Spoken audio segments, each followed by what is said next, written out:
Gold சேமிப்பு யார் செய்யணும்? கோல்டு ரொம்ப பிடிக்குமே அவங்க மட்டும் தான் செய்யணுமா? இல்லைங்க.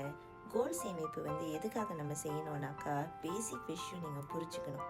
அதாவது நம்மளுடைய காசை இன்ஃப்ளேஷன் அப்படின்னு சொல்லிட்டு ஒரு விஷயத்துலேருந்து ப்ரொடெக்ட் பண்ணுறது தான் கோல்டோட மெயின் எய்ம்.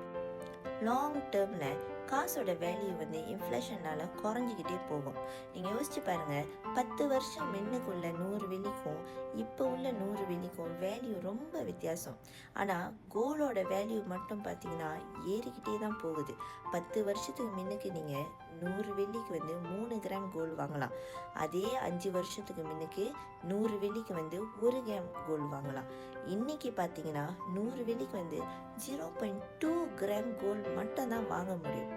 அப்போ நீங்கள் யோசிச்சு பாருங்கள், காசோட வேல்யூ இறங்கிக்கிட்டே போகுது, ஆனால் கோல்டோட வேல்யூ ஏறிக்கிட்டே போகுது. ஸோ கண்டிப்பாக உங்களுடைய காசை நீங்கள் கோல்டாக வச்சுருந்தா மட்டும்தான் லாங் டேர்மில் உங்கள் காசு வேல்யூ நீங்கள் ப்ரொடெக்ட் பண்ண முடியும். ஓகே, ஸோ அதுக்காக நீங்கள் காசை கோல்டாக மாற்றி வைங்க.